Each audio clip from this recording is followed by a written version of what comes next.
Hello, good morning, happy Christmas Eve to everyone out there. It is Thursday morning. Nope, it's Tuesday morning. What am I doing? It's Tuesday morning at 10 a.m. And you see Drew, you see myself, you know we are here for you today with Firmly WWE. Now, I know we mentioned it last week. This is a taped episode, so if you are in the chat, you probably might see Drew and I in there saying hello and, saying hi to everybody. But this Sandy, I'm doing this preemptively because I already know you're here. Yes. Scott, Johnny, I feel, we know. This is a taped episode because it is Christmas Eve, so everybody's celebrating. We hope you have a wonderful day today if you're one of those people. Now, Drew, I don't know about you, but we do a big hullabaloo on Christmas Eve as well. Christmas Eve is as important, if not, I think the event at least that we do, the big dinner, is the most extravagant thing that my family does on Christmas. So you could even argue that the thing on Christmas Eve is even kind of bigger, from a event level size thing compared to Christmas. So we're a big Christmas Eve family as well. You're the same? Oh yeah, I've always been a huge Christmas Eve. I've taken part in some what do they call it? The Feast of the Seven Fishes. That's what my family does. The Italians, yeah. I've taken part in a couple of those. Those are interesting. Insane. I don't anymore. I don't eat meat anymore. So, man, those things I miss. But just being with family and Christmas Eve always has the bigger place in my heart, honestly, because I do agree with you. Like, Christmas Eve was and still is, to a sense, not as big as it used to be anymore. But just all of the family gatherings and the presents and I feel like Christmas Day is in house with your mom and dad and your siblings. Yeah, and you go to I always felt like, to me, I like Christmas. I'm a Christmas guy. I like Christmas. I enjoy the couple of days, but I always felt like Christmas Eve was the more killer. Like Christmas Day, you might be traveling to multiple different places. You're going to see one side of the family over here, get your hellos in. Okay, yeah. Now you're going over here. And Christmas Day, I've always felt like Christmas Eve was even though it was a bigger group, a bigger family, it was more of the chiller of the two. Like, everyone's getting together, we're having a nice meal, we're drinking, we're having, telling stories. You got the old people, the young kids, whereas, like you said, Christmas is more of all right, immediate family. We're going over here. We're doing this now. All right, now we're going to go see the other immediate, it's more of a, because then you have, everyone's either way. But yeah, we're a big Christmas Eve folks. So tonight, Drew, it's happening. It's happening tonight on the poop. I almost said the shoot last name. Everyone knows anyway, but it's happening tonight in the JPJ world. Let me tell you, it's happening. But what did happen last night, Drew, was Monday Night Raw. Now, this, not only are we taped today, this episode of Raw was taped. They did a double taping last week in Boston. So this episode of Raw was from Boston, from the second week in a row. I mean, they should probably do it way more than that, because, don't you want to go to the best city in the world for as many tapings as you can, Drew? I don't know. Just, but anyway, The Is show. your city that city is also the one that has the big WWE holiday tour? Oh no, that's New York City. I'm sorry. Yeah, yeah. So, Listen, I yeah, get it. I get it. I get it. Yeah, you get the big show the day after Christmas. That's fine. That's I fine. know. Yeah, I don't know that why. MSG. Yeah, I feel like they did a Raw at MSG not too long ago, but they got away from MSG obviously, and they really focus on Barclays when they're in New York. And I get it, I think newer, is it like more bigger. expensive to run Yeah, MSG? I think. yeah, I think so because MSG, the history of it and stuff like that. But oh man, I miss that they don't go there as much as they used to. Like like the Royal Rumbles with the short entrance. Remember that? Oh my god, the best. Anyway, so this Raw opens up Drew McIntyre, and Sorry. they do the they follow him through Gorilla. He gets the entrance this week where they follow him through the back and all stuff like that. He gets in the ring and he's talking. He mentions Hell in a Cell. He talks about getting beat up pretty badly in that match, and he had to go back to Scotland. And he goes, and I don't really talk about this a ton, but a very close family member passed away. And you could even tell he got a little emotional when he said that line and stuff like that. And he goes, I don't want people feeling sympathy and guys in the back saying they didn't know. He goes, well, maybe if you cared enough, you would have asked. And he goes, guess how many people phoned me to check on me when I was doing how I was doing? He goes, one person. Now, Drew, they never mentioned the one person, but we're going to find out. We're going to find out at some point who that one person was. That is going to be part of this story, is going to be who that one person is. And it's early. You think it was what, Roman? Who do you think? No. Early guesses. Early Paul guesses. Heyman. Listen, I don't get all my predictions right, but I've been saying it. There's got to be a reason why Kevin Owens, Drew McIntyre, and Seth Rollins are all part of an anti-OG bloodline story right now. My guess is Seth. My early guess is that Seth was the person. That's my early guess. No, because they've had an interaction already. Yeah. Heyman's a good one. Heyman's turncoating on Roman. Yeah. So. Well, okay. So let's talk about this, because on SmackDown on Friday, that show opened up with Solo, and Solo in the new they call it the brand new different bloodline, where it's the same.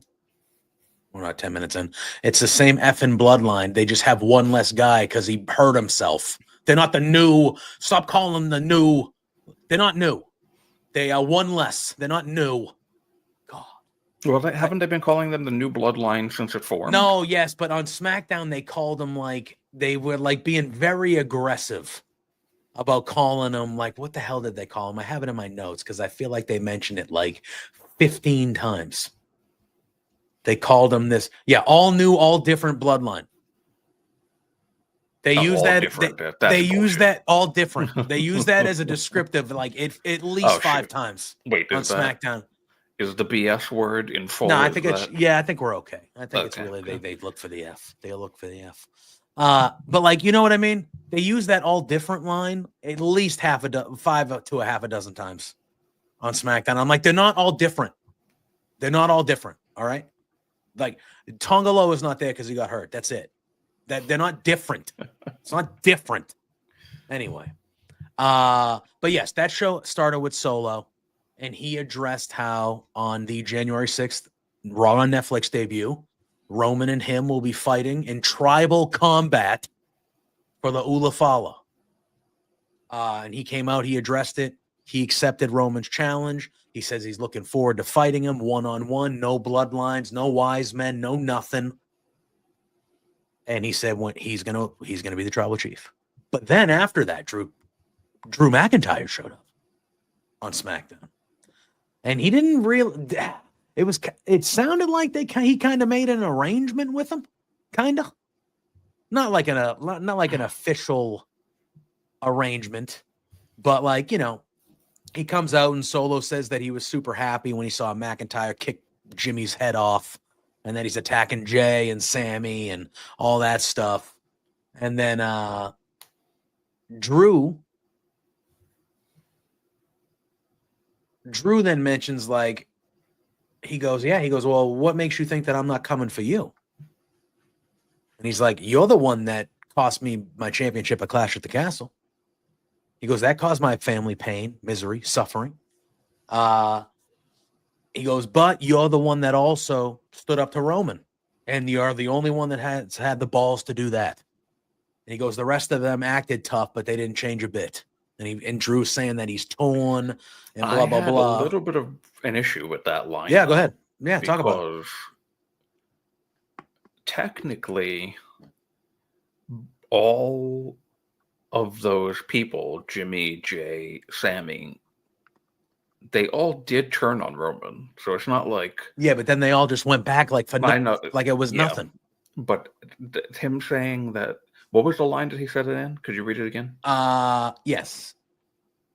He basically said that Solo stood up to Roman Reigns, and he's the only one that had the balls to do it. The rest of them acted tough, but didn't change a bit. He said that in more words, but that's the notes that I wrote. Yeah, I wouldn't say that about Jay. Fair. That's fair. And I think that goes into what happens tonight because, yeah. So anyway, it seems like, so Drew says he's torn, and then he says, I reckon that I start working my way through the hit list and taking out more OG Bloodline members. And he goes, and Solo, you take out Roman for good. He goes, and then the two of us will finish our business after we handle that. So he kind of makes an arrangement with him. And then Jimmy Uso showed up and beat the brakes off Drew with his crutch. And that's kind of how the opening segment ended. So then you fast forward to what we're talking about that happened last night on Raw. So Drew comes out. He talks about Hell in a Cell. He talks about having to go home for the family member and all stuff like that. The true villains in WWE, Roman Reigns, CM Punk. Yes. That's basically what he says. He says that only one person phoned him when he was away to check on him. He goes, these past 17 years, I've been led to believe that we're all one big happy family. That's all BS. He goes, my brother John in Scotland wouldn't stab me in the back. You know, he goes, but people like Jimmy, Jay, Sammy, 100% would. He says what you just said. He goes, the real villains around here are CM Punk and Roman Reigns. And he goes, and everybody that's ever wronged me better sleep with one eye open. So then Sammy comes out. You know, he basically says, I know you're angry, but I'm telling you man to man, I didn't know what happened in Scotland. He goes, I thought you were recovering from Hell in a Cell. He goes, that's what everybody thought. He goes, I'll level with them. And then he goes, I'll level with you, though. He goes, I've been doing this for even longer than you, buddy. You talk about 17 years. I've been doing it for 22. And he goes, and I've had to miss family things. I've had to miss, you know, sick family members and members passing away. And I've had to sacrifice because I had to show up to work because that's the life I chose. That's the life we chose. And then Sammy does the thing. This was a great promo by Sammy, by the way. A great babyface promo by Sammy. Because then he turns it around and he goes, you know who else has to do that? He goes, every single person that's in this arena that is having a tough time. He goes, whether you're a kid that's going to school and you're having a bad day, or you're you're an adult who has to go to work and you're having a bad day, or you just got to get through it and you're having a bad. And he goes, we've all done it. We all have to sacrifice and we all got to go to work and do what we have to do. Great promo by Sammy. He goes, that's what we chose, and we're lucky to be WWE superstars. Yeah. And then he says that Drew basically thinks the world revolves around him, and that's the problem. He goes, all because a long time ago, somebody told you you were the chosen one. He mentions that, which was good. And he goes, just because you're mad doesn't make you special. And what Jimmy, Jay, and Sammy Uso do has nothing to do with you. But if you want to walk around angry, no one's stopping you. if you still have a problem with the bloodline, I have no problem fighting you right now. And Sammy says, I'll fight you right now. And then Drew says it's not just anger, it comes from a place of pain, blah, blah, blah. And they go back and forth for a little bit longer. And then he mentions Sammy. He goes, I know you're not 100%. He goes, I know your wife and kid are in the back. I suggest you walk back there, take their hands, and leave the arena because everyone in the bloodline, he goes, this is Drew talking. He goes, you're the least of my worries, Sammy. And Sammy kind of laughs and he shrugs and he goes, yeah, you're right. He goes, wins and losses. Yeah, against me and you. Yeah, you have my number for sure. Do you know? Yeah. Because I just found out last night. I just found out what the win-loss record is with these two. Well, what do you think is the win-loss record? Well, Tessitore said it. So after... Oh, he did? Yeah, well, during the match, he said that Drew McIntyre was 9-0-1 against Sami Zayn in their career. Oh, shit. I didn't realize he said that. And so, obviously, we'll get to it, but he's still undefeated. 0-10 against Drew McIntyre, Sami Zayn is. Yeah, that's pretty crazy. That's not good. That's not good. That's not a good record. Almost, I think that was Aaron Judge's at bats in the World Series. So, anyway, I judge. Sorry. What was he, 2 for 30? Sorry, my bad. I know. It's okay. It's all right. How did the Red Sox do? They were playing golf. It's all right. Hey, my owners can go to hell. So Sammy laughs. Joke in mine. Yeah, Sammy laughs. And he says, yeah, you're probably right, Drew. That probably would be the smart thing to do is go see my wife and get out of here. But I'd rather just do this. And he just decks him. Drew, 7th week in a row, baby. 7th week in a row. You've been saying this. 7th week in a row. Opening Raw promo that leads to a brawl. Unbelievable. It's like clockwork, baby. Every time we come on here. Again, another great segment. Another great promo by both guys. The brawl was fun. I'm not saying I'm not entertained, Drew. I'm not saying I'm not entertained. But that is 7 straight Raws. And it'll happen that have next week opened too. with a promo that leads to a brawl. That is 7 straight. It is unreal. Next week will probably be Punk and Seth. Yeah, because they're both under the same roof. Okay. Yeah, you know how many times the first Netflix. Yeah, you know how many times this year they've been under the same roof? A decent amount. And but anyway, so they get in a brawl. Sammy tries to go for a Blue Thunder bomb. It's countered with a headbutt. McIntyre's chilling, and then Jey Uso comes out, makes a save. Drew goes, see you later. I thought this opening segment was actually, even I know I'm ragging on it because it's another promo that leads to a brawl, but I thought this opening segment was very good. I thought this was a very good opening segment between Drew and Sammy. I enjoyed it a lot. This is I've enjoyed Drew McIntyre a lot. Yeah. But just like I've enjoyed Kevin Owens a lot, and this is my current favorite ever iteration of Kevin Owens, this is my favorite iteration of Drew McIntyre. Yeah, like this being rooted in truth, I think is the best way to write a heel and and have a heel be presented, because it shows you the motivations. It reminds me of months ago with the original New Day stuff with that third person that's no longer there. Yeah. Where I remember talking about how Xavier being shut out from his friend, it could bring up real emotions out of people who have gone through similar experiences when, in losing a friendship. And in this case, where was really, Sami Zayn's promo, excellent. Talking about people, so good. Having to get out of bed in the morning, and people's anxieties and things that they have to face. That was like as pure a babyface promo. Like that was just. Oh yeah. Oh, so good, man. He really is so good on the mic. Like he is underrated on the mic. I don't think he gets talked enough about I don't think he gets talked about enough of like how really good a promo Sami Zayn. Like he is just, man, he's good. He's just good at everything. In the same vein, Drew's promo, even as a heel, I thought this was I thought that we were all family here. Mm-hmm. So what's this? My body is broken, and I go home to deal with the loss of a close loved one. Where was that family? Yeah, one person. Call me. And and we'll find out who that one person was. Mm-hmm.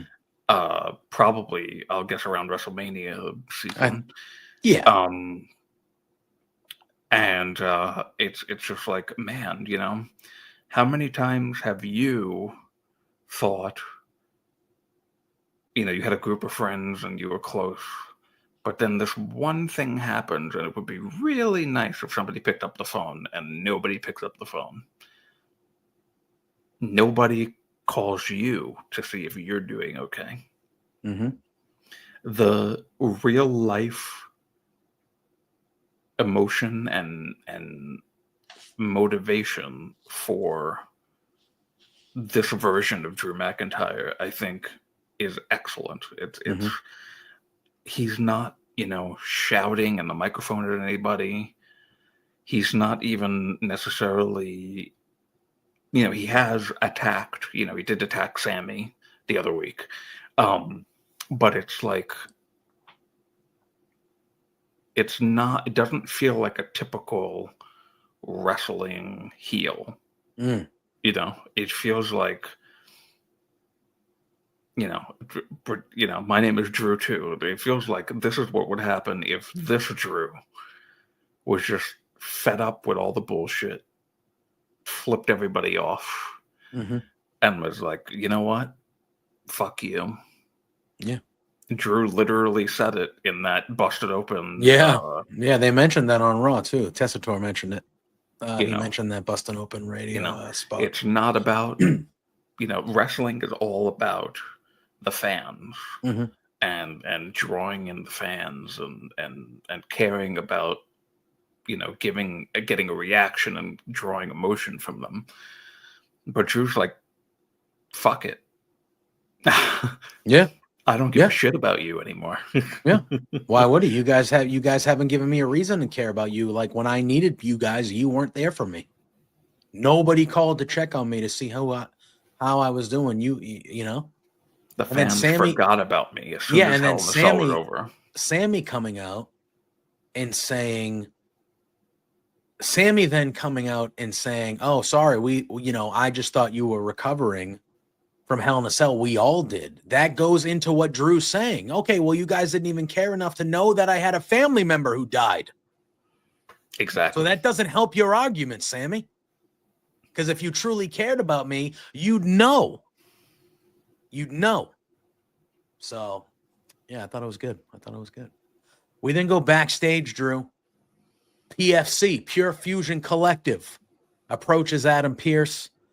And Sonya Deville says she wants in the vacant spot in the triple threat tonight for Kairi Sane. And Adam Pearce says, yeah, hilarious. He goes, that's not happening. You're out of your damn mind. He goes, because you guys attacked Kairi Sane last week, and that's not how this is going to work, because I've already replaced her, and I replaced her with her partner, Io Sky. So we find out that Io Sky is replacing Kairi Sane and the triple threat, which is the next thing we're going to talk about. This was one of my favorite Adam Pearce interactions. Oh, yeah. He was like, okay. This was like, I'm thinking, okay, so Adam Pearce is so fed up with everything. Yeah. That he now, he's had like weeks of screaming, enough at everybody and trying to pull people apart from fighting each other. So it's like, he's like, the fuck are you talking about? Yeah. You're the reason why this even happened in the first place. Yeah. That's not how this is going to work, ladies. This is not how this is going to work. It was so great. Yeah, it was very great. It was fun. So then we come back from commercial and we have the last first round triple threat for the women's IC title tournament. It is Alba Fire versus Natalia versus Io Sky. This was a good match. This was a very good match. I enjoyed this match a lot. I thought all three. I mean, Io is just Io. Like, she's special. She's just the best. Honestly, she's the best. It doesn't matter where they are. You know, even in the nights where like the crowd has been terrible and like not great, and Io Sky out there gets the crowd going. The crowd will respond to Io no matter what, even in terrible crowd environments. Like, she's so good. She was excellent. I thought Natalia was obviously one of the glues of the match. She did a double sharpshooter spot, which was awesome in this match. She had obviously Alba and Io. And I thought Alba Fire looked good in this match as well. In the moments that they gave her, I thought all three women looked very good in this match. And Io Sky ends up hitting a diving moonsault on Natalia after Natalia kind of took out Alba. And she gets the pin. She gets the victory. So now we have our two semifinal matches set for next week on Raw. On one side of the bracket, it will be Dakota Kai going against Zoe Stark. And on the other side of the bracket, it will be Lyra Valkyria going against Io Sky. And I just assume, Drew, that both those matches will be on Raw next week. And I assume that the championship will be on the January 6th Raw on Netflix. That's my just assumption. They haven't announced it yet, but that would only make sense to me. That this would be one of the big matches on that Raw, crowning the first ever women's IC champion. Now, I'm going to say something, because I literally just glowed about Io Sky. She's one of my favorite wrestlers on the planet. I thought Natalia should have won this match, Drew. I thought Natalia should have won it. Now, didn't you predict Alba originally? No, I picked Natalia, which is why I feel the way that I feel. Because I thought when I came into this, when I saw the bracket, I thought the final was going to be Dakota versus Lyra Valkyria. Obviously, Io Sky, right. Io Sky was not in the bracket until literally Raw last night. Right. It was not in the bracket. So I wasn't taking her into account, obviously. And my thought process was, okay, I think the final should be Dakota versus Lyra, kind of like how the U.S. title went with Michin and Chelsea. It was kind of like people that were going to be elevated by winning this belt. And I thought Dakota Kai versus Lyra, that makes sense. There are two people in that spot. They have a great match. The winner gets elevated, first ever champ, and that we're doing the same thing, but on Raw. Now I look at it and I feel like the final is going to be Dakota versus Io because of the damage control angle. That's how I view it now, even though I still think it should be Dakota versus Lyra. I still think it should be Dakota, or I could see Io winning the whole thing now, kind of like the Bayley thing in the U.S. side, how we were like, you thought Bayley was going to win, right? Because she was the biggest star in the tournament. Io automatically, by being inserted in this, the biggest star in the tournament, former world champion. She's the biggest person there now. I had originally thought that Bayley would win because of that, but it seems that with Chelsea and Michin being the final for the U.S. title, it's seeing truly now a mid-card title. Definitely treating it as like legitimate mid-card, not like, we have to have a top star like Bayley holding it or a top star like Natalia holding it, because we're literally treating this as the mid-card only championship. Yeah. So I don't think that Io is going to end up winning this. And that is why I still feel okay. And I'm like, okay, well, we just, we talked about similar things like this on the other side, and they did go with Chelsea and Michin. And it was like, oh, cool. This is going to be a new champion that is going to be the champion here. Neither of these people have been champions in WWE yet. Lyra and Dakota's been a champion in NXT. She's been a tag champion and stuff like that, but they've never been singles champions on the main roster. So that would be a same case scenario. Same with Zoe Stark too, if she were to pull an upset.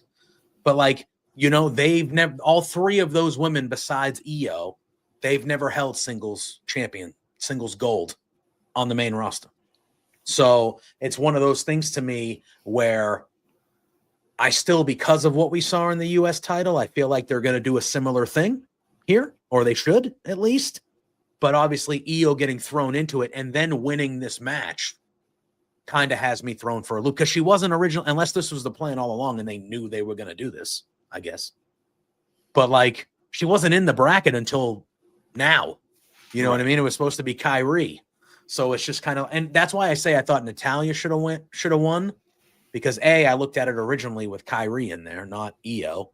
And B, I didn't think Natalya was going to win the tournament. I didn't even think she'd make it to the final, but there's so much history with the Intercontinental Championship and the Hart family that I felt like Natalya getting a first round win and going to the semifinals, that's putting her in a bigger spot where you can talk about that rich history with Brett and Owen, and just also Natalya's history in the women's division in general, and like what she's done. Because like,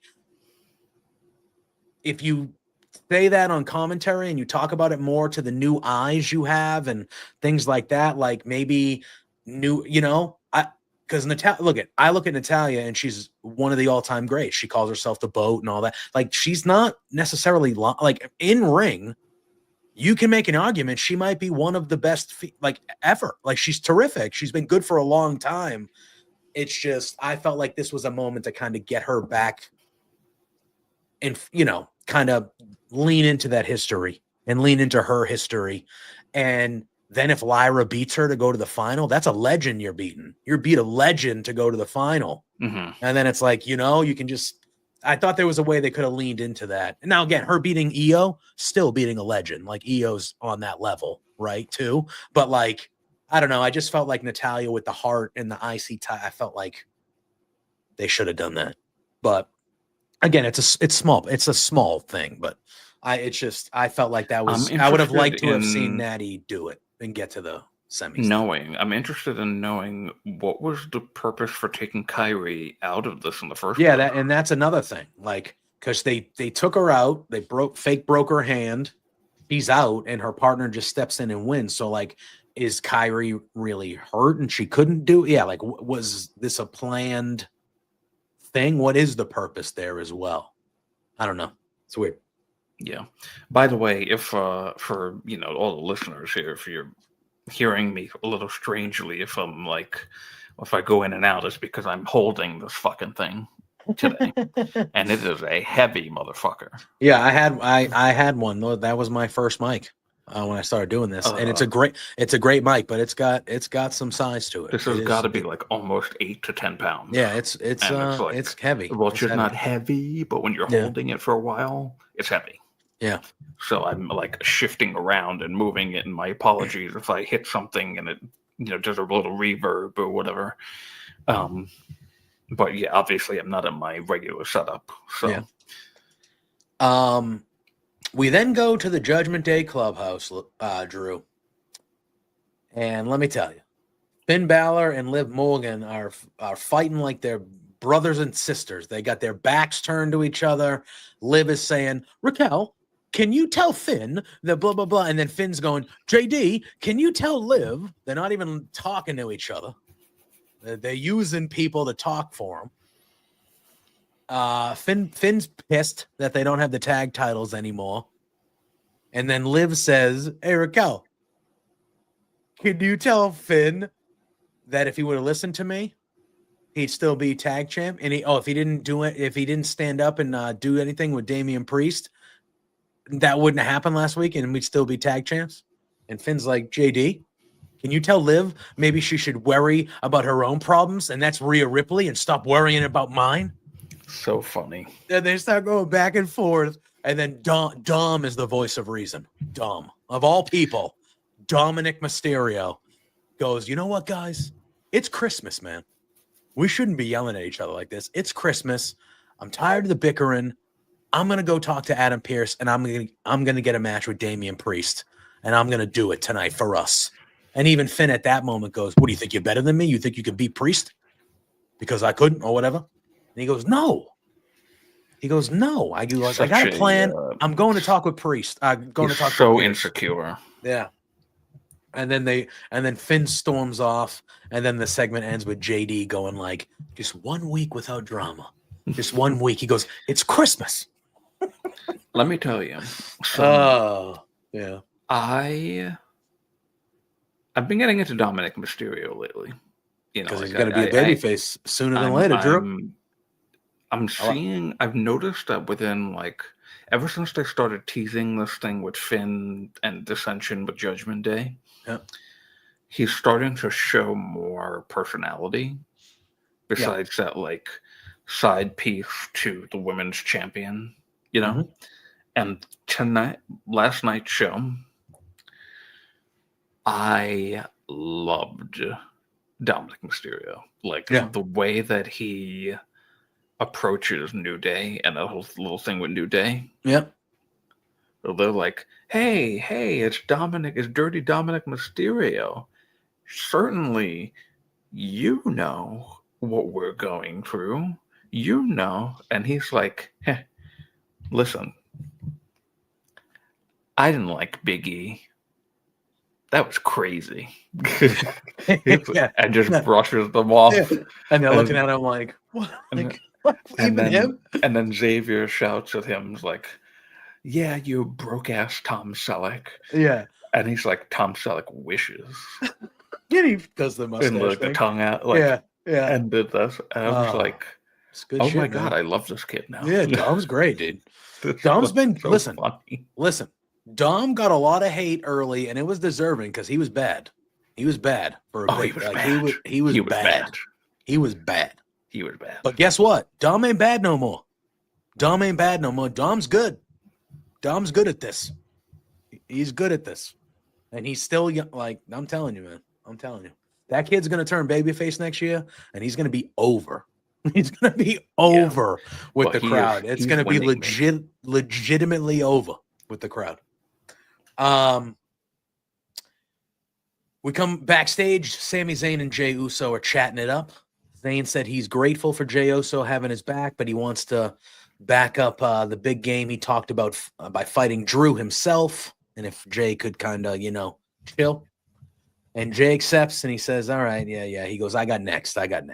So we find out that the main event of Raw tonight is a rematch from Saturday night's main event. It's going to be Drew McIntyre and Sami Zayn. We then had Akira Tozawa going one-on-one with Chad Gable. Chad Gable last week said that he was going to run through all of American Alpha to prove a point, and he was going to start with Tozawa. This match was on the quicker side of things. A couple times Chad got in it with Otis on the floor. He slapped him once. Tozawa caught him had like a little thing where he caught him with like a victory roll, and then had like a little thing with the senton and things like that, where it looked like he was getting a little bit of run, but at the end of the day, rolling German suplexes, power bomb into the ankle lock. He taps out. Chad Gable gets the win. After the match, though, Chad Gable hangs on to the ankle lock a little too long. Otis gets in the ring. They have a confrontation, but American Made back down like the cowards they are. And then we find out that next week we're getting Chad Gable versus Otis on Raw, which is good. I feel like we've been waiting for that for a long time, and now we're finally going to get it. And I don't know if it's going to happen, but I think Otis should go over next week. I was literally going to say this because I was like, okay, so first of all, this match with Akira Tozawa was way too short. It needed to be a little I thought it should have been a little longer. It wasn't even bad for how short it was, but I felt like it should have been longer. But the real money match is him and Otis, right? I get it. Yeah, I get it. And why has it taken them like 6 months at least to get they did the whole thing where like they became the fodder for the Wyatt's debut, and that kind of locked them up for a little bit. Then they went back for a little bit. Then they went and did other things. But now it feels like we're getting it. Next week we're getting.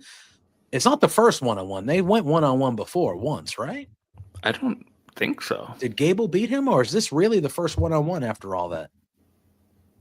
I honestly don't remember. Yeah. I'm sure I could look it up, but I don't want to. We'll figure it Yeah, out. We'll figure it out. I'm not in my But it's usual setup no, where I would do it. but this is a match that, should have, if it hasn't happened yet, it should have happened a while ago, but we're finally getting it. And I'm going to be honest with you, Drew. I'm looking forward to it. I'm looking forward to this match, and I want Otis to beat him. I don't know if he will. I am looking forward to it too, yeah. I don't know if he will, but I want Otis to beat him. All right, we talked about the New Day and Dom segment. That was good stuff. And then it was time for Damian Priest versus Dirty Dominic Mysterio. These two had a good match. This was pretty good. Obviously, it ended in a schmoz, so they're kind of saving. I'm sure we might see this down the line again. But it ends in a schmoz. But it was a pretty good back and forth match between them to start, and then obviously, as you would expect, JD McDonough shows up dressed as Santa. Damian takes him out. Wade Barrett was like, he's attacking Santa. Yeah. Damian Priest takes him out. Carlito shows up from under the ring. He starts attack. He tries to attack, but Priest takes care of him. And then Finn Balor out of nowhere takes out Priest, ends in a DQ. And then Dom gets in. They're all going, and the War Raiders actually made the save. Priest lays Balor out with the super kick, and then they also the babyface trio kind of laid Judgment Day out, and Damian raises the War Raiders' hands, and the babyfaces stand tall, and we find out that next week we're getting a 6-man tag. It's going to be Damian Priest, because we did get a segment a little bit later with Priest and the War Raiders, where the War Raiders said, hey, we always didn't see eye to eye, but it was always respect between you and us. We owed you a favor for last week. You helped us win the titles. We got your back. And Priest they shook hands, and that was all right. Baby faces hanging out and becoming friends, Drew. You don't see it often. Love to see it. Yeah, and then we find another match they've announced for Raw next week is a 6-man tag. It's Damian Priest and the War Raiders against Finn Balor, JD, and Dom. And Dom, right? Not Carlito. And Dom, right? Or was it Carlito? I think it was Dom. I think, yeah. I want to say it was Dom. God dang.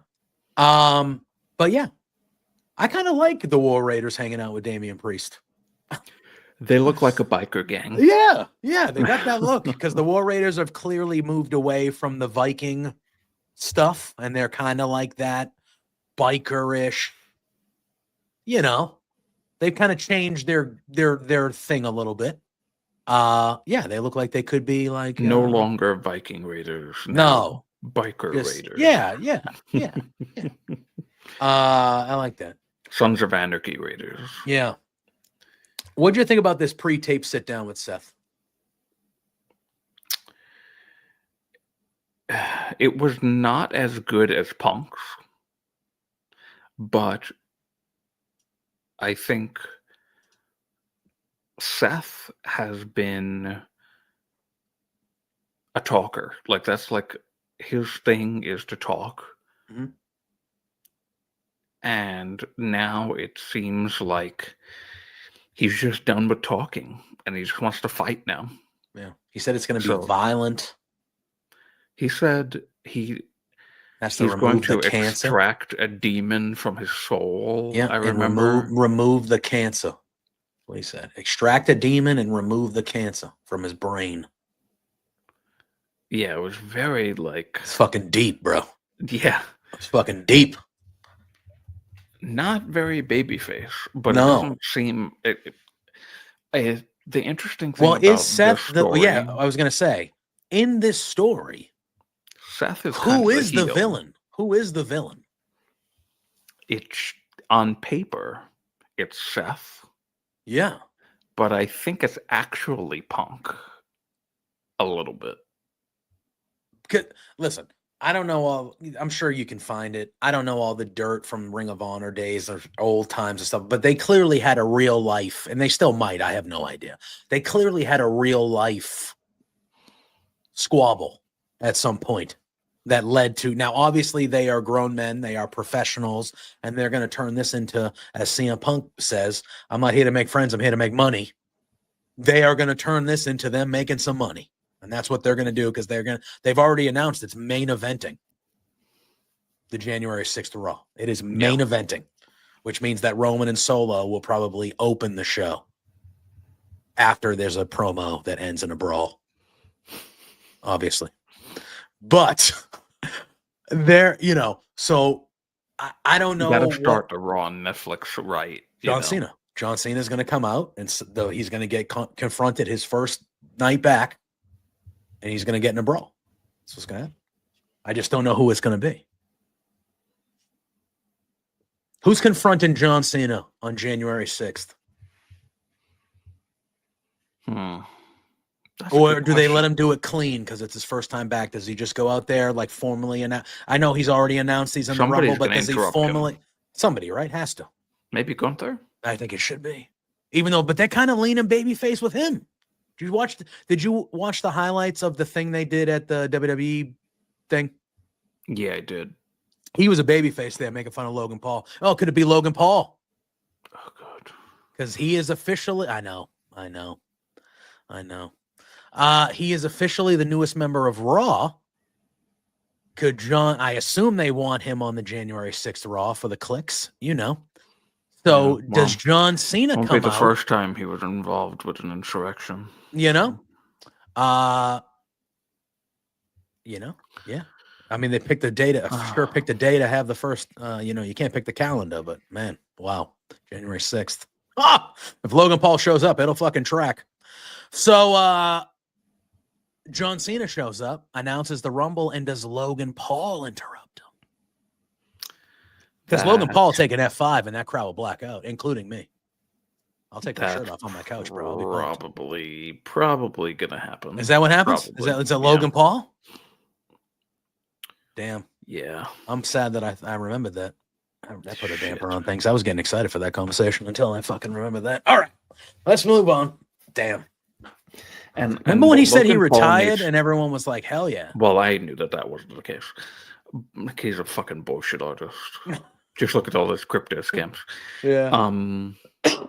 Damn. And I wouldn't be drinking my Prime, by the way. I don't know if anybody drinks Prime. I'm not really an energy drink fella. I'm not really an energy drink person either. But I will not support that brand. Yeah. It's still in the ring? It's still, right? Mm-hmm. Is it still? Unfortunately, it still is. Yeah. Yes. Yeah. All right. But yeah, so with Seth and Punk here, it does seem like I won't say that only one is a bit of a heel. Yeah. Because they both tweeners. They can both be dicks. Yes. And one was. Do we think Seth becomes a heel out of? Did. Do we think Seth becomes a heel out of this? Oh yeah, 100%. Yeah, I feel like Seth needs a little bit of a. Or does Punk? Here's the thing, though. So now this is where I go back and forth. This is where my fantasy booking brain clashes with what I think is actually going to happen. With your logic side of brain. Because in a perfect world, the reason why I threw up the one earlier of who was the one to contact Drew McIntyre, see if he was okay. The reason why I think that it was Paul Heyman is because in my headcanon, I say the anti-OG bloodline people, Kevin Owens, Drew, Seth, they all have a common goal in mind.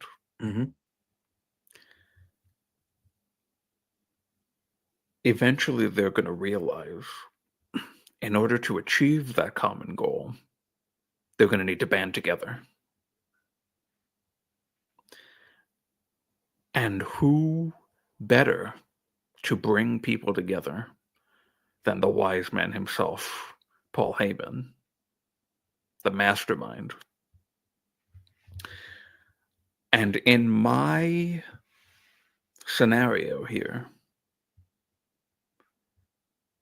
this all leads to Punk eventually being the mastermind, even though Punk has had issues with Drew, and Oh, Punk has had issues with Seth currently, and Punk has issues with Kevin Owens. They've addressed that on camera as well. mhm. That stems from real life stuff as well, correct? I believe so, yeah. Mm. The common enemy is Roman Reigns and the Bloodline. Yep. And Well, Punk is just Roman Reigns because Punk is friendly with right, Jay yeah. and Sammy. I mean, just in you know what I mean. But Punk has a favor coming to him. And I wanted to talk about this because Punk does have that favor, and there was a report that came out that said that WWE is heavily discussing Roman Reigns versus CM Punk at WrestleMania.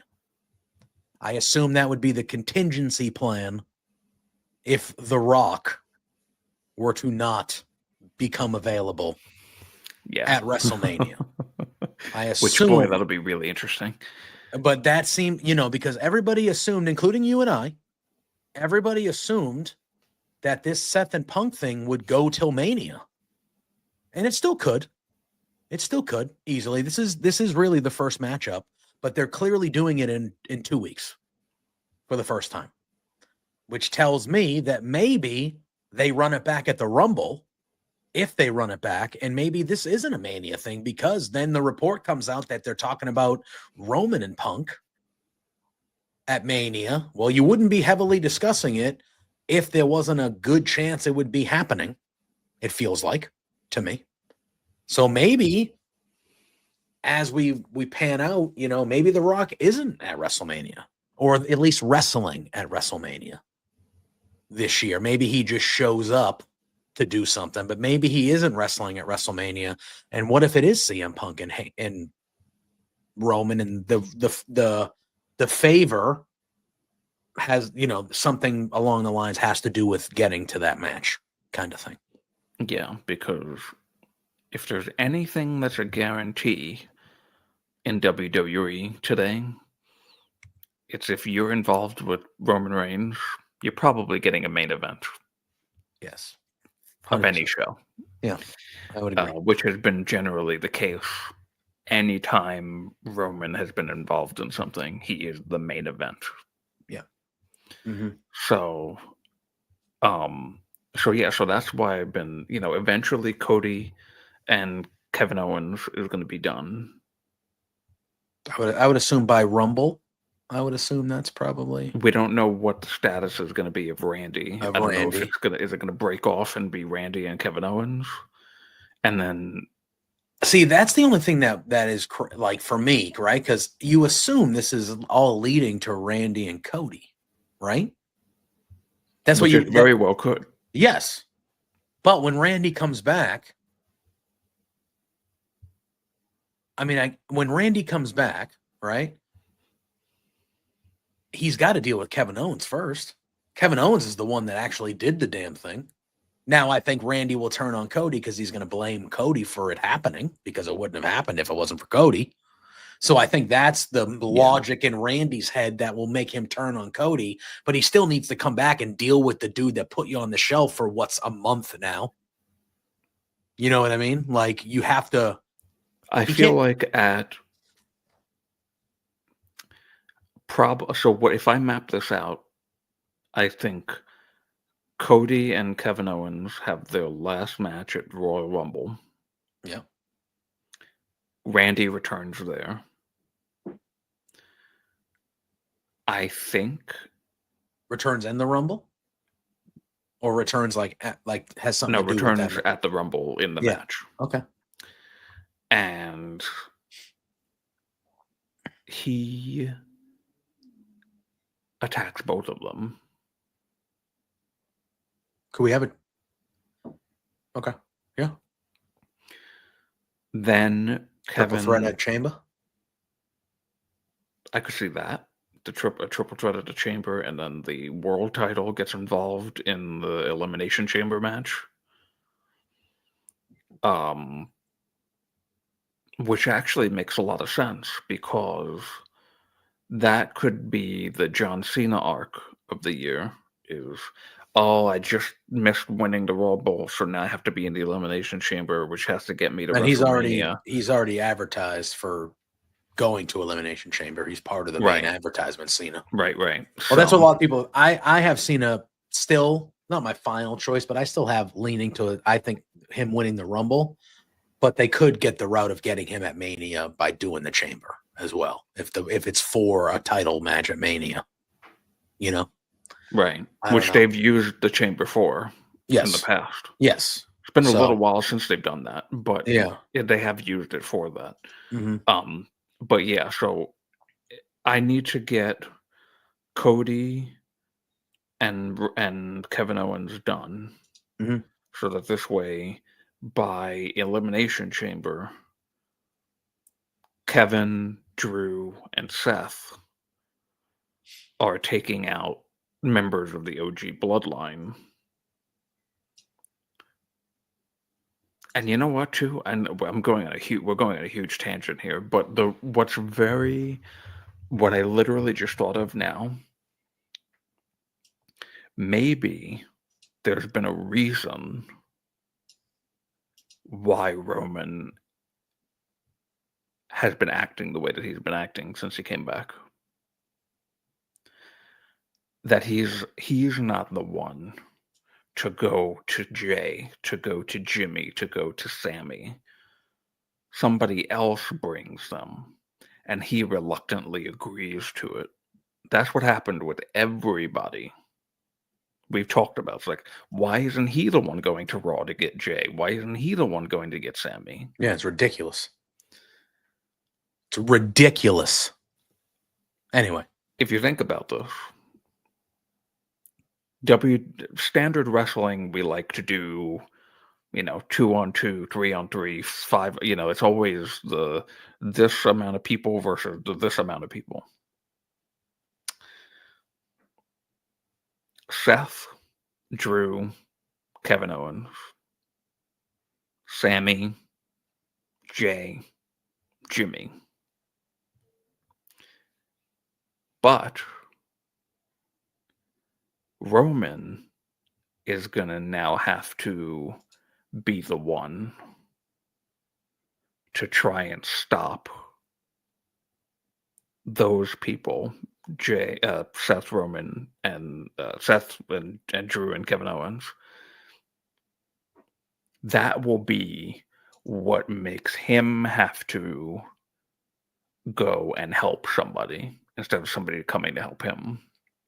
Maybe. And in that moment, do you have any faith that will, though? In that moment, it becomes 4 original bloodline, 3 anti-bloodline. And then that favor comes in. And then it becomes 4-on-4 again. Maybe. I feel like there's got to be something to all of these very similar storylines and how they're all interconnected with each other. And there's got to be a reason why Roman is still being a douchebag. I don't know. We'll see. There's a lot of questions that need to be answered. The Ula Fala, I think, plays into this too, because... yeah. Well, we assume Roman's getting it back on January 6th. We assume, right, that Roman's winning that match and getting it back? Or do we think Solo beats him again with some nonsense? I think Roman beats him. And I think that does 2 things. One, it sets OG Bloodline and New Bloodline, or whatever they call themselves on SmackDown. I think they separate for a bit. Well, the rumor is that the OG Bloodline's going to go to Raw, which makes a hell of a lot of sense for my fantasy booking that I just laid out, Well, doesn't Punk's it? over there, Drew's over there, Seth's over there. The only one that's not over there is KO. So when we have Roman win back the Ulafala and be the tribal chief again, the OTC, I think that's when some of his bad tendencies start again. That's what takes Jimmy, Jay, and Sammy kind of away from him. Hmm. And he gets pissed off and he's like, why is my family leaving me again? Yeah. Now, I'm not saying that it's going to turn him into a heel. I'm just saying that he's going to start kind of acting like the old tribal chief again because he's got that he's got the Ulafala back and Mhm. he's going to be able to command that respect from everyone again because he squashed that wannabe tribal chief. That's not bad. When that happens, Jimmy, Jay, and Sammy are going to be like, oh, Drew McIntyre was right. We got to leave this guy. Maybe. And as a result, that's when Drew, KO, and Seth start beating down on Jimmy, Jay, and Sammy. And everyone's going to be like, Roman, the crowd's going to get into that shit because they're going to want Roman to come and save these guys and snap out of this tribal chief Ulafala stuff.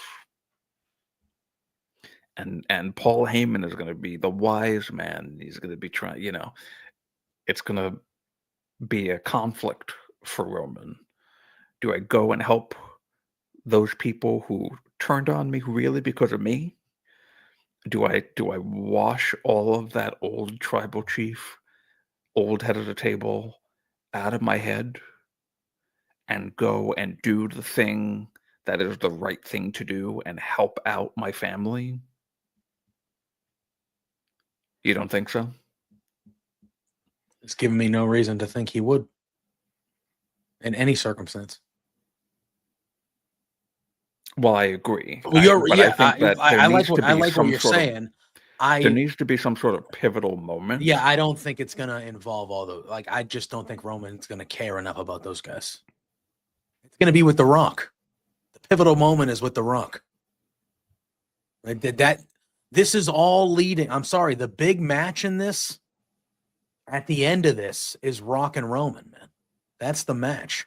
Oh, I mean, of course, when you I go don't. to I this, guess I that's just. like the end goal, but I we've don't got to think. get I there. don't think Roman ever.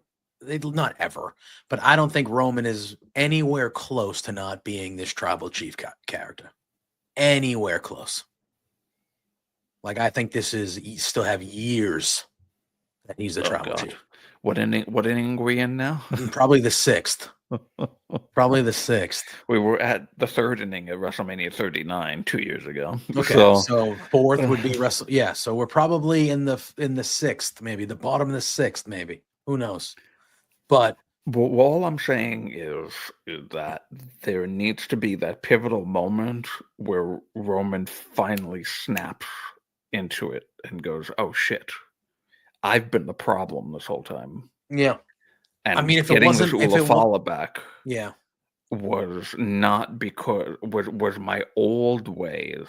it should have Being been. obsessed with this thing was my old way of thinking coming back, and I can't do that anymore because I see what it's doing to my family. So that's when there's the KO Drew Seth beat down, and out comes Roman finally to help them to a huge ovation. Yeah, maybe I could. I don't know. And then from out of nowhere, just like he did to The Rock at Raw 1000, here comes CM Punk and he attacks Roman Reigns. And that's when the main event of night 2 of WrestleMania as it's revealed that Paul Heyman was behind it the whole time. You think they do an 8-man to main event Raw? No. It's Roman and Punk. Roman and Punk. Yeah.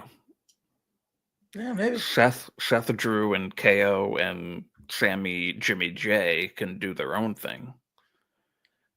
Yeah, because I think Sammy and KO are going to fight 1-on-1 at Mania. I think Owens teased that in that car interview with. You don't think that's what's going to happen at Elimination Chamber in Montreal? Oh, you think they'll do 1-on-1 in Montreal? I mean, no, it's in Toronto. Oh, Toronto. I'm sorry. It's not Montreal. I mean, it's still Canada, but it's not. They're from. No, I thought when Owens, again, we've gone way too far on this. But we're almost done with Raw anyway. I thought when Owens said, "Oh, Sami Zayn, we'll get to him late. We'll get to him soon enough, or we'll get to him later," I immediately was like, "There, it's the 1-on-1 match at Mania. That's what they're doing. Sammy and KO are going to fight at Mania." That's possible. That's what I thought.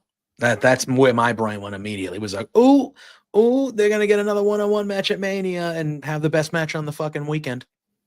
So that's what they're going to do. Who knows though? But again, yeah, like I said, look, it all depends. But it all depends because if The Rock shows up at WrestleMania, none of that shit you're saying is happening. That's all gone, baby. Because The Rock will show up and he's going, "No, we're doing what I'm doing. We're doing what I'm doing." It really all depends because you're getting these reports about Roman and Punk and all this stuff, and that match. If The Rock says he's good for Mania, guess what? Roman and Punk, it ain't happening. It ain't happening.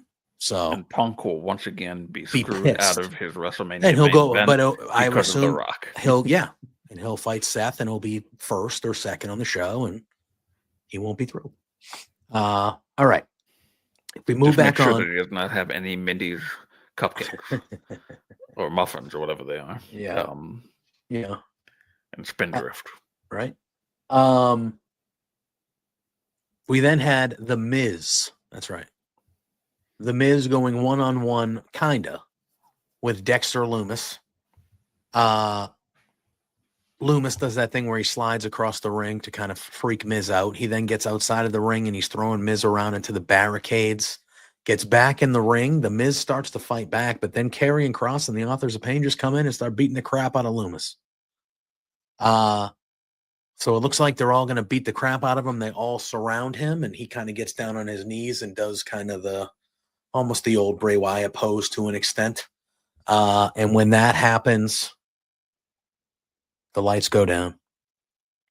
And when they come back up, the rest of the Wyatt Six are surrounding the ring, and a brawl breaks out. Eric Rowan kind of tossed Nikki Cross over the ropes to kind of crush the group. That was kind of a cool spot. But yeah, so it looks like we're heading towards another Final Testament Wyatts with the Miz kind of thing they're doing here. As obviously the last time they had that match, the Final Testament got the victory. So it feels like we're going to get another one where the Wyatts will probably get their win back or whatnot. I thought that was fine. I thought it was fine. I have nothing to say. Yeah, that's all right. It's just like, okay. We then have, so they're recapping the New Day turn, and Joe Tessitore. This is good. This is good right here.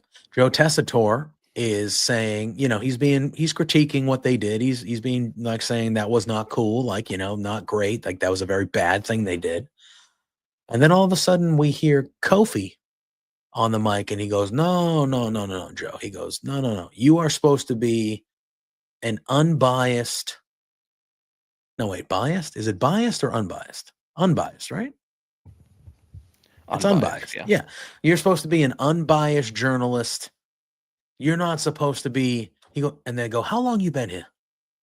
And Joe's like, yeah, I get it. Not long. He goes, yeah, exactly. Not long. And they go, no one cares about your opinion. You're supposed to be biased here. So they start shitting on Tessitore. Unbiased. Yeah.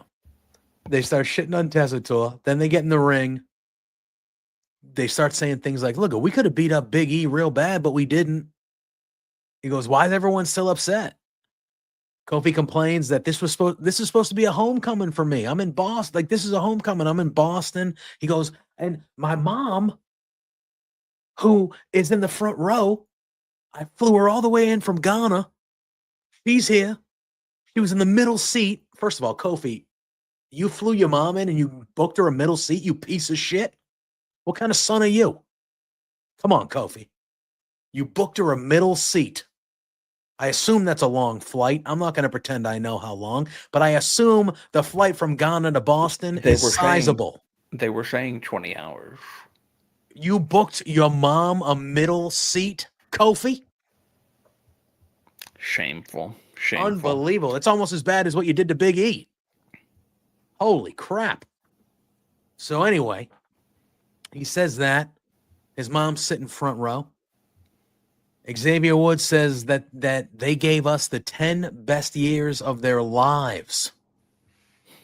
But the crowd is getting super loud. Like, the crowd is giving a major heat, so he can't even really finish his thought. So then Kofi leaves the ring. They both do. But Kofi leads the ring, and he goes out to his mom, who's front row, and he says, Mom, I don't understand. I'm sorry that you came all this way to see them act like this, to see them treat me like this, but can I have a hug? And Kofi's mom stands up, and she's fed up with Kofi, and she looks at him and she goes, I don't know what's going on. I'm fed up with this. And she grabs her shit and she takes off. She's like, screw you, buddy. I'm out. And Kofi's mom leaves him. And that's how the segment ends, with Kofi and Xavier Woods looking bewildered. That Kofi's mom was like, nah, even I'm done with you. Flew 20 hours. Even I'm done with you. Yeah, that was insane. I loved the segment so much. It was so good. It was very good. Because that was like, even his mom, his own mother can't stand him. Yeah. And now she's going to fly 20 hours back to Ghana. It's pretty good. That was so great. It was very good.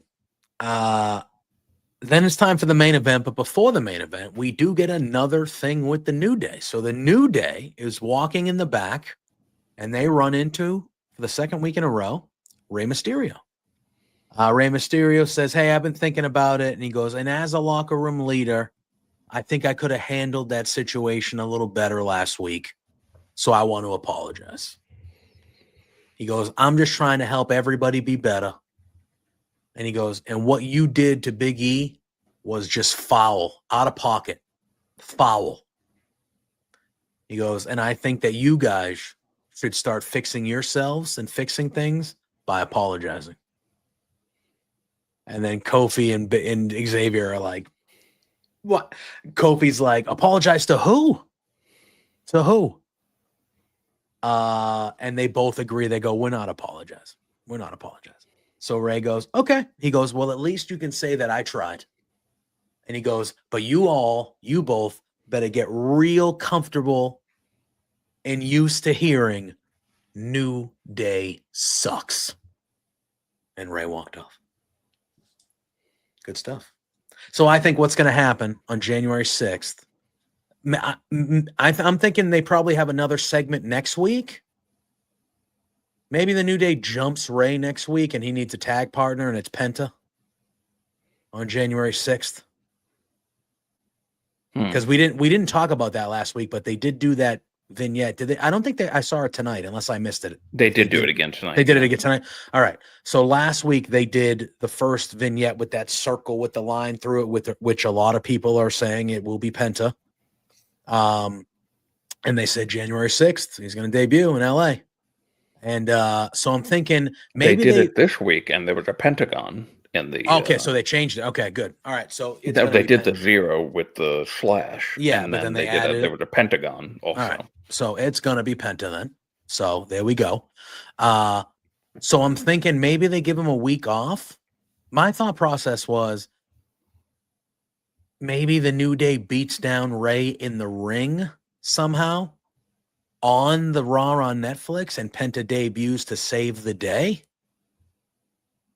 But then I'm also like, well, maybe they do that next week where they beat up Ray or they ask Ray to come out and they start beating him down. And that's like the full on, like, Well, okay, they could do the debut and the match on on the the same same night. show. Yeah. Like they beat down Ray or they challenge Ray. Maybe they challenge Ray to a tag match. And Ray's like, they're like, you don't have a partner. It's 2-on-1. And Ray goes, and then Penta comes out. Somehow, I think Penta's he's going to be either the tag team partner or helping Ray. That's where he's going to show up to start. Yeah. And then I think once they get through that, he should fucking turn on Ray. Really? Yes. That soon? Yes. Oh, interesting. That's what I would do. That's what I would do. Okay. But again, he's going to sell. He's $1 billion. He's going to sell so much merchandise because he looks just. His look is as good as you'll ever find in wrestling. Like, it's just a badass, cool look. He's gonna be so over.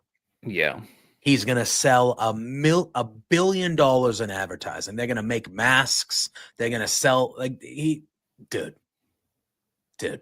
Like it's not even gonna be close. Be so weird seeing him in WWE. Yeah. Yeah. You know, after everything. The reason why I want him to turn on Ray is because they have like history with like Lucha Underground. They do. But like, I don't, and I get it. It's Ray. Look at Ray is a legend. And Ray is a perfect guy if you want to introduce new people with, but I don't want every Mexican wrestler to just be coming in and dealing with the LWO. Like, I get it, but like, no, Penta.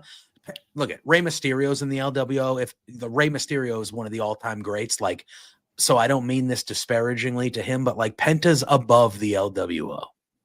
He's above it. Sorry. He's not above Ray. So working with Ray is cool, but I don't want him like being buddy with Ray in the LWO for a fucking 2 months while he's like, I don't want that happening. Does that then mean that he's going to be with Santos Escobar? Oh no, Santos Escobar, and they're not like doing the same thing anymore. No, they stopped feuding because I think Santos is on. They moved LWO to Raw, so they're on Raw. Santos is on SmackDown. Penta will be on Raw, and I think him showing up to either help Ray, team with Ray, I think that's a perfect debut. I just don't want him to be dealing with or caught up in LWO nonsense for a few. Like, I just don't know. I do other things. And I know obviously he was supposed to come over as part of a tag team, and that's not happening for a bit. I get it. He'll get over as a singles guy. I'm not worried about him fitting, I'm not worried about any of that. He's going to be a star immediately. Look at him. Just fucking look at him. Like, he's going to be a star immediately. I just, I do the Ray stuff, but kind of keep it separate from, I don't want him with the LW. I don't need to see segments in the back where like he's just fucking sitting on a couch with the LWO. I don't want to see that. You don't want to see Judgment Day style. No. Penta and no LWO? With Penta. No. I want when he shows up, I want that mystique to stay on him for a while. I want that Penta mystique where it's like, who the fuck is this guy? Because obviously a lot of people are going to know who he is, Drew, but there's going to be a lot of people that don't know who he is.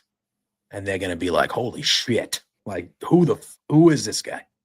Imagine never seeing Penta. And then you see him show up with the paint and the outfit and probably the badass entrance. He's going to like, you're going to be like, what? Every 6-year-old's going to be like, this is my new favorite wrestler. Immediately. Yeah. Immediately. And then eventually when Phoenix comes over. Yeah. Yeah. Oh boy. It's going to be ridiculous. Anyway. All right. We then have our main event. It was Drew McIntyre versus Sami Zayn. Another good one. Another good one with these two. Back and forth affair. They really leaned in on commentary about Sami never beating Drew. It looked like for a few times he was going to get the best of him.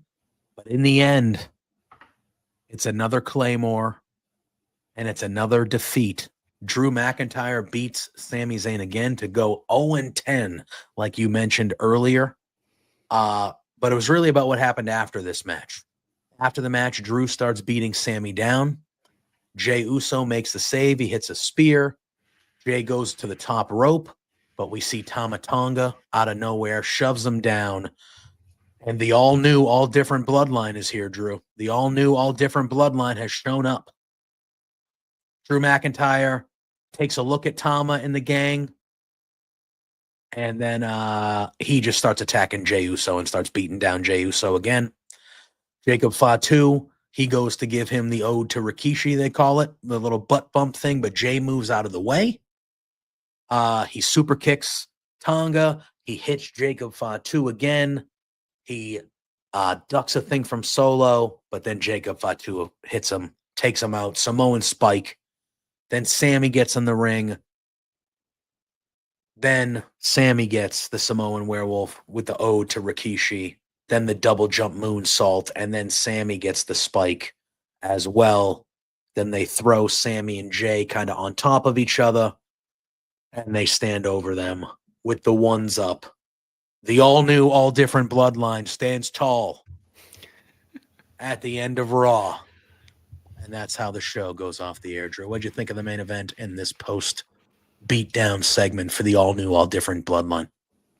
I really enjoy Sammy and Drew. Yes. I think they're a really great Really pairing. good chemistry. Yeah. Yeah.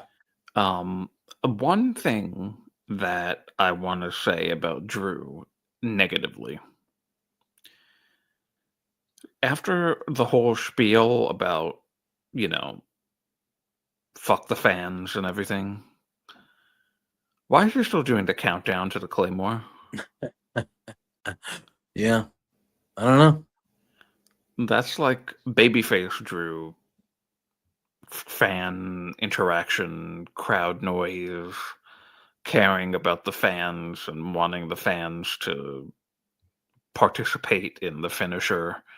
That's like the big babyface thing. Yeah. I would stop doing that. Yeah. Because that's what the fans want, and fuck the fans. Listen, I don't disagree with that take, Drew. I don't think that's a bad take at all. Yeah.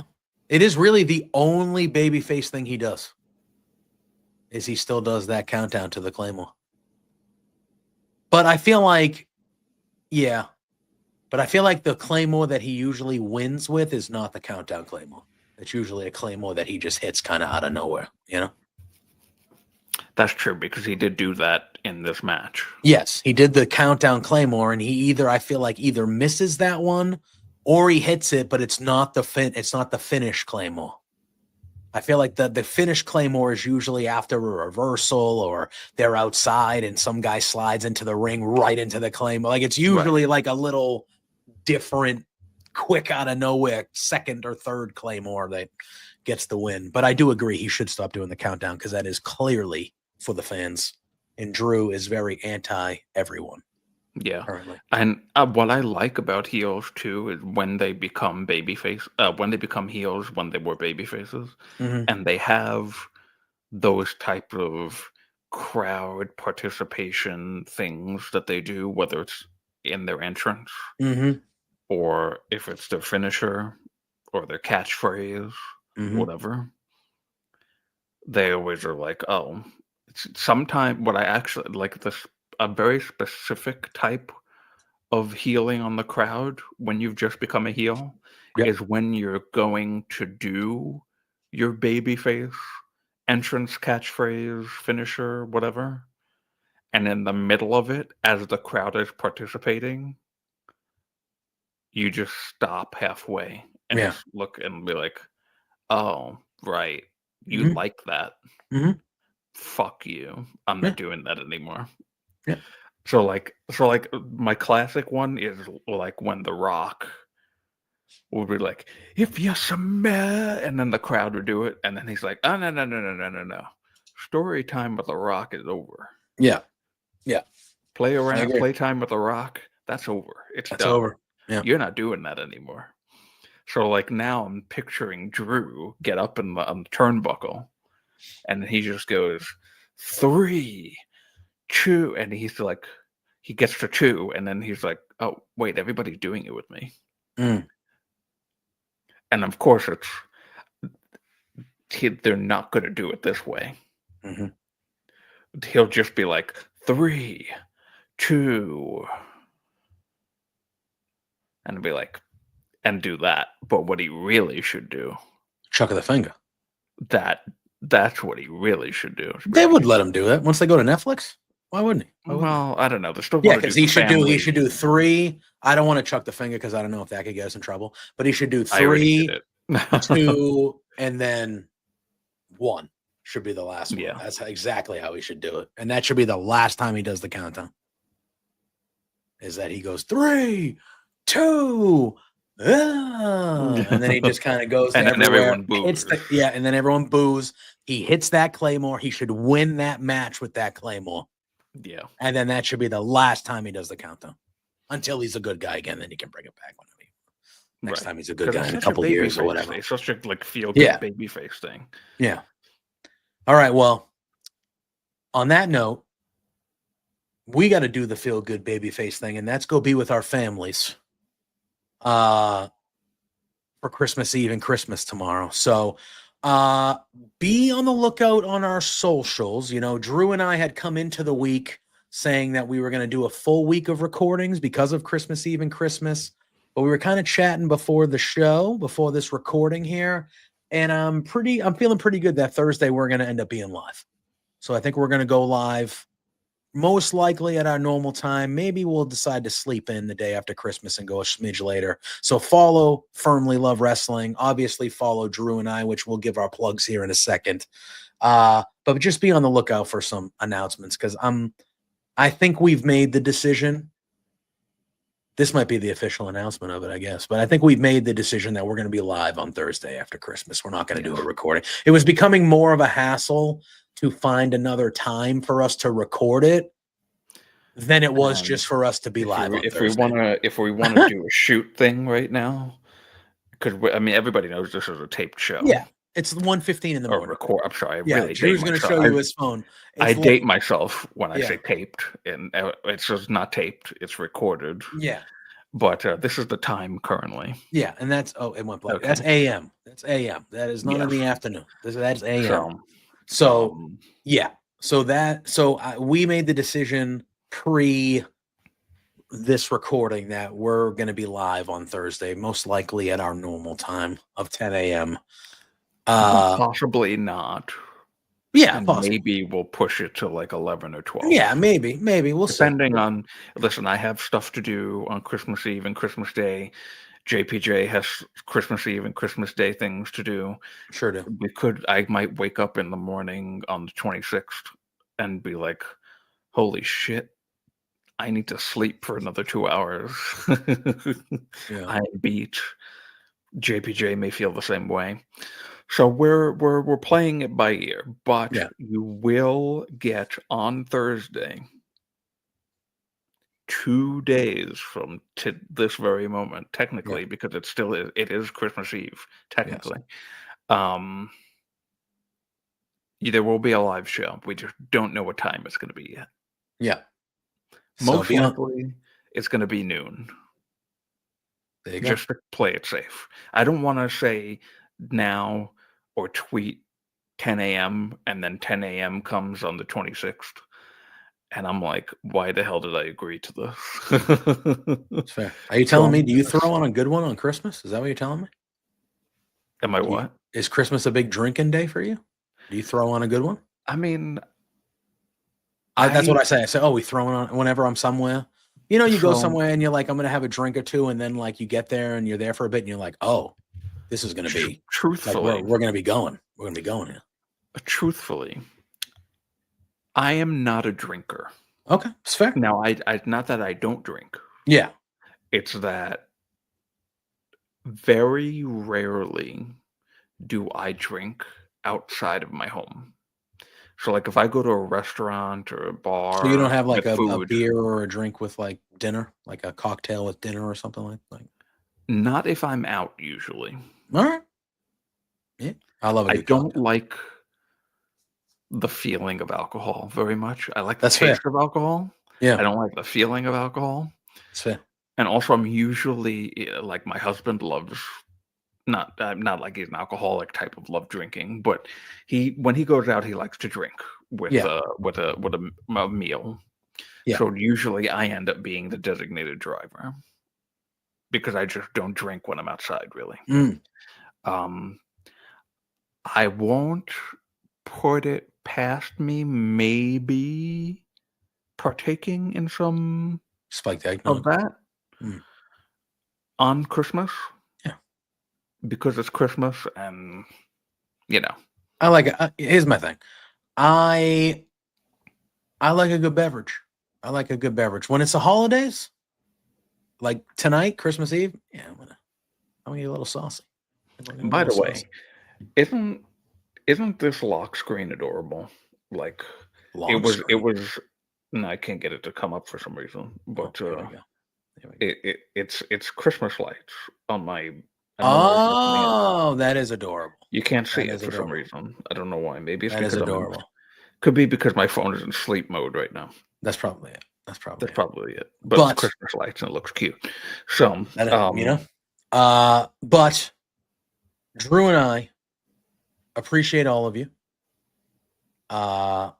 When we did our recordings on Thanksgiving, we were in the chat. You guys still showed up. And you watched those videos and you hung out, even though, the normal banter that we have back and forth, which is a big part of our show, the normal banter we have with the chat and stuff. For you guys to still show up on those days when we kind of told you beforehand there was going to be a recording, and we still got pretty much a close amount of the views that we normally get and just comments and things like that. That means a lot just in general.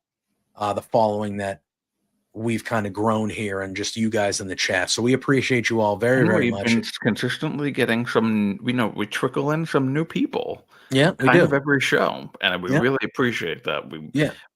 Let us know how you've heard about us. How do you follow Love Wrestling? Do you follow one of us, and maybe you decided to check us out? Mm-hmm. Did you just look up WWE or look up AEW, and you're like, oh, hey, these dudes look cool? Yeah, let us know. Yeah. So we will be here at some point on Thursday, like Drew said. It'll most likely be either normal time or noon, but just be on the lookout on socials. We'll announce it with enough notice that you guys will know what time we're gonna do it. But we'll be live on Thursday. There will be a live show of Firmly AEW. We'll talk about World's End and all that fun stuff. If you are celebrating Christmas or Christmas Eve tonight, be safe. Have a great time. I wish everybody a happy holidays, a Merry Christmas, and not just happy holiday. Not just Merry Christmas. On December 25th this year, it doesn't always happen, is Hanukkah. Yeah, I knew that. It's the first day, right? It's the first day of Hanukkah is on, right? The first of 8, or I think, right? Or has it already started?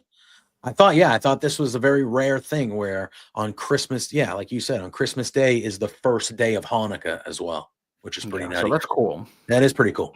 That is pretty cool. Hanukkah if you celebrate that. Yeah, absolutely. And just any other holidays that are coming up soon. Happy holidays. New Year's Eve. We'll be here live next week for Firmly WWE on New Year's Eve. We'll be hyping up the Raw on Netflix. And I kind of want to do something a little different. Since it will be New Year's Eve, I really feel like we should come to the table with like our end of year lists, not really like awards or anything like that, but like who are our favorite wrestlers in WWE, and what was our favorite match of the year, or like kind of just talk about like what's kind of some of our favorite things in WWE. And we could do it on the AEW side next week as well, even though we'll be in the new year. But I thought that might be kind of fun to talk about, like what, not so much rank them or anything like that, but like what our personal favorite things of the year were and things like that. So maybe we'll kind of throw that into the mix next week here as well, since it will be on New Year's Eve and it will be the last day of 2024 when we're here next week. So Drew, thank God, unbelievable, huh? Unbelievable. So Drew, what an awful year. Hopefully next year is better. Hopefully, that's all we can hope for. I know you don't like to do this on other shows, but you usually do it here. So plug your stuff. Let the people know where they can find you. Obviously, it's Christmas week, so the schedule might be a little smaller than usual, but let the people know where they can find you the rest of just in general. Well, you can find me at the Drew Nicholas on Twitter, Drew Nicholas on Blue Sky. You can follow me, follow Love Wrestling follow Love Wrestling, CA for Love Wrestling. We don't do that very often. We don't say that, but definitely follow Love Wrestling because Love Yes, you want Wrestling to do that. is the shit. Yes, Follow we Love are. Wrestling. Yes, we Follow are. Firmly LW. That's our show account on Twitter. And I'll do a late Lou appearance. Yeah, he was clawing at the door. I could hear him going, "Let me in!" Oh, that's what I thought I was hearing something here. Well, that's exactly Okay. what we're hearing. Hey, bud. So yeah, I am collecting super chat. I just last night collected super chats and hyper chats for the Raw WWE Raw post show with Sean and Ibu of Wrestle Purists. And I will be doing it on Saturday for the Saturday Collision. We do that with Rick Cresta and Iridian, or a grouping of some, or all of them, or a different person with Cresta or Iridian. It's a fun time. Come join us there every Saturday night. And Roundtable Pro Wrestling Podcast, where maybe he was in the chat today, Sunday Sinner, who is the thorn in my side, likes to bother me there. Yeah. And bother me here too now. Thanks a lot, buddy. And but thank you for being here. And thank you to everybody for being here as well. Yeah. You can follow me, JPJ Loves Gaming, on all social media platforms, including Twitch and on YouTube as well. You can find me here Tuesdays and Thursdays, 10 a.m. with this fella doing the Firmly Love Wrestling thing. And you can find me Thursday nights, every Thursday night at 8 p.m. Eastern Standard Time, the flagship show here on Love Wrestling on the content side of things between what happened? Oh, God. Between two. You see those lines, right? Yeah. That's from holding this fucking thing. Oh, really? Is that true? That's nuts. This Thursday on Between Two Beards, we have our Beardy Awards, the fourth annual Beardy Awards. So that should be a fun show. If you go follow at B2Beards on Twitter and on other social media platforms, we did put out the awards, so you can go vote, and it's an unlimited amount of time. So get your votes in, vote for all what you think should win the 10 awards, and we will unveil them Thursday night on the Beardies. So that's where you can find me. Like Drew said, follow Love Wrestling. Your microphone just went out at the end of the show. You're still not there. I know. It's Lou. Okay. You're back now. No, it's Lou. Lou's doing it. Lou showed up and tried to torpedo the stream right at the end. But yes, I said all my stuff. We appreciate all you guys.